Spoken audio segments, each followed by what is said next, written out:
pada acara yang baru-baru ni, Apple telah melancarkan beberapa produk baru seperti iPad Pro terbaru, Apple TV terbaru, iMac Air baru, AirTag dan juga produk lain lah. Antara kesemua produk tu yang paling menarik minat aku rasa dua benda je lah, iaitu Apple AirTag dan juga iPad Pro baru. So, aku nak kongsikan pandangan aku dan juga ulasan sedikit bingkisan mengenai apa yang Apple buat dekat produk baru diorang tu.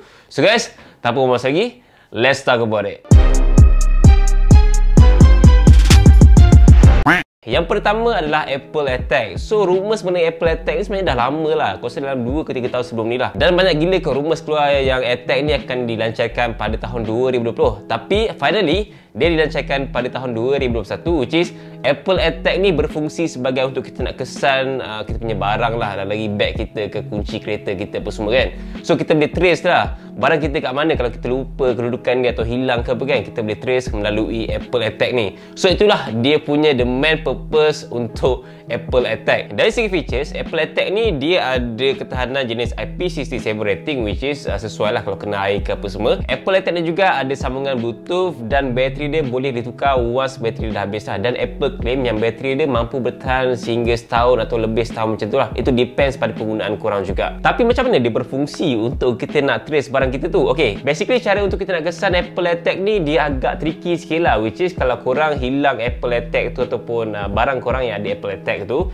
dan once kalau ada pengguna yang ada Apple devices, iPhone ataupun iPad, so dia lalu saja dekat kawasan Apple AirTag tu, Apple AirTag tu akan automatically update lokasi dia berada dekat mana. So basically dia akan saling connected dengan Apple devices lain lah. So dia bukannya guna internet dekat Apple AirTag tu, tidak, tapi dia akan connected dengan Apple devices lain untuk dia update lokasi dia berada di mana. So once kita dah tahu dan kita dah ada dekat lokasi kawasan Apple AirTag tu, so ultra wideband ni pula akan navigate kita untuk pergi kepada kawasan yang betul-betul Apple AirTag tu berada. So misal kata kalau kita dah ada dalam satu bangunan tapi kita tak tahu pun Apple AirTag tu berada di mana, so dia akan navigate kita. Kalau barang tu ada dekat dalam tandas, so dia akan bawa kita pergi ke dalam tandas tu lah.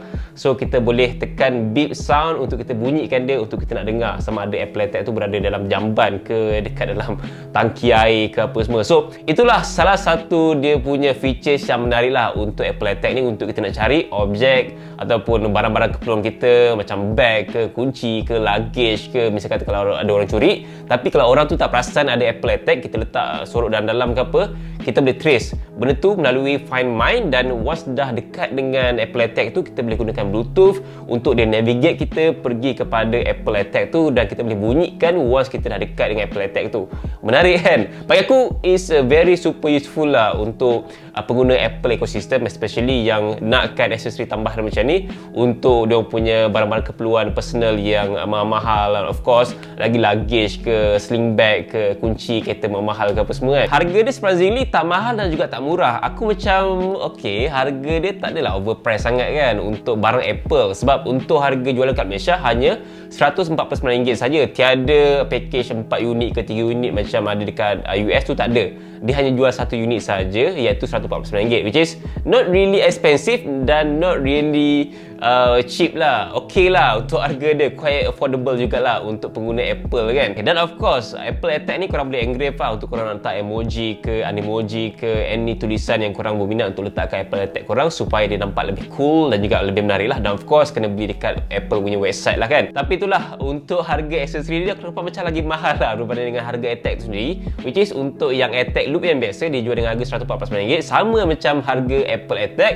Tapi untuk yang keyring leather ataupun yang loop leather tu, harga dia adalah RM200 lah, RM199 kan, which is lebih mahal pun berbanding dengan harga Apple AirTag tu sendiri. Tapi ada lagi mahal kalau dekat pasaran US, aku nampak dia ada jual Apple AirTag punya loop leather macam tu, kind of jenama Hermes ke Hams apa semua aku tak sure macam mana nak pronounce dia. So dengan harga RM499 ke RM449 macam tu dah. Harga dia memang lebih RM1000 kot kalau kita tukar duit Malaysia kan. Tapi itulah, jenama pun memang mahal kan. So kalau yang suka spend barang-barang macam tu, mungkin akan belilah jenama Hermes untuk Apple AirTag punya aksesori kan. But then aku rasa yang biasa pun dah cukup kan. Tapi kalau korang yang just selit je dalam bag, dalam anywhere, so tak perlu pun beli aksesori tu. Tapi kalau korang yang memang sangkut dekat bag ke, sangkut dekat kunci, aku rasa aksesori tu memang korang nak kena spend almost RM300 lah untuk nak beli aksesori dan juga Apple AirTag tu saja. So ya, kalau korang tanya aku sama ada aku akan beli atau tidak Apple AirTag tu, of course aku akan beli kot, sebab aku akan letak dekat barang-barang yang aku rasa perlu aku letak, macam dekat bag sling aku ke,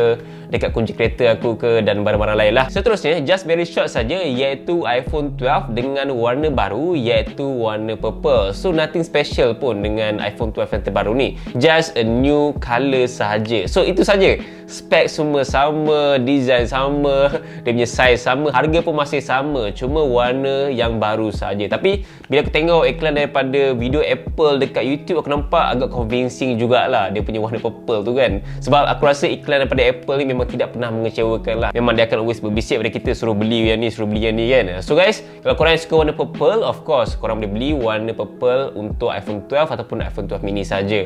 Untuk yang iPhone 12 Pro ataupun 12 Pro Max, tiada warna purple, hanya warna biasa sajalah. Yang terakhir adalah mengenai iPad Pro yang terbaru. So iPad Pro terbaru ni bagi aku memang menarik gila kot in terms of dia punya upgrade. Tapi dari segi rekaan ni masih sama saja dengan dua pilihan saiz, iaitu 11 inci dan juga 12.9 inci. Dengan rekaan yang masih berkotak, kamera yang sama, dua kamera dan juga LiDAR sensor. Totally same looks, tapi in terms of performance dia, ini yang menarik sekali, iaitu dia ada beberapa major upgrade yang membuatkan iPad Pro terbaru ni super powerful. Okay, yang pertama adalah dari segi chipset dia. So iPad Pro ni berkongsi chipset yang sama macam MacBook Pro 2020, which is dia gunakan M1 chip. M1 chip dekat iPad Pro, gila kot. Aku rasa memang Apple ni kau-kau dia nak buat super powerful tablet, yang aku rasa iPad Pro ni adalah tablet paling power sekali yang ada dekat muka bumi sekarang ni, setakat hari ini lah.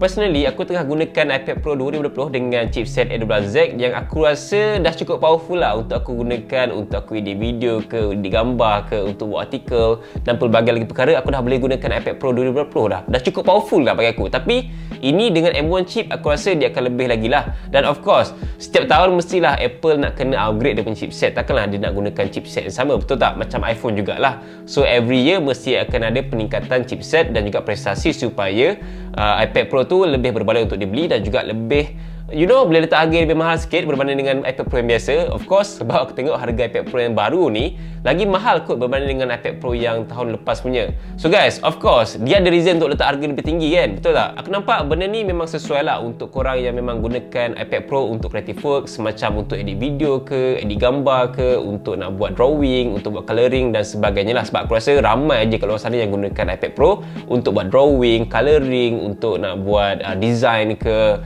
untuk kerja pejabat ke, untuk edit fotos on the go, untuk edit video on the go dan pelbagai lagi perkara. Tapi itulah, kalau korang dah beli iPad Pro 2020, aku rasa tak berbaloi untuk korang nak upgrade kepada iPad Pro yang terbaru ni, unless kalau korang banyak duit dan korang nak fully utilize dia punya prestasi dan juga dia punya screen. Sebab untuk iPad Pro terbaru ni, dia punya screen gunakan Liquid Retina SDR display, which is just untuk 12.9 inci saja.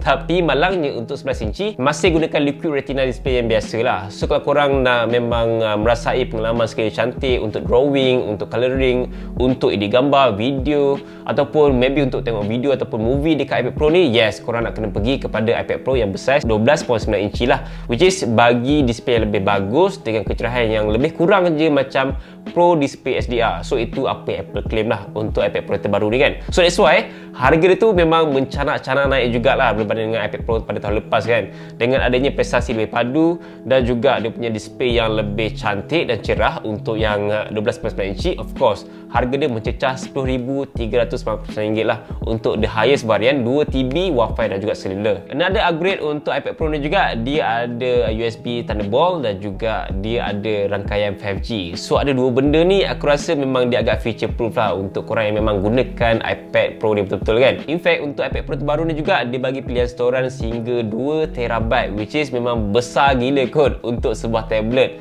Tapi untuk aku personally, bila aku dah gunakan iPad Pro, aku rasa 256GB pun dah cukup besar untuk aku yang tak gunakan, yang tak fully utilize pun untuk creative work. Sebab aku rasa untuk creative works memang akan memerlukan saiz yang lebih besar untuk simpan gambar ke, video ke, file-file ke semua kan.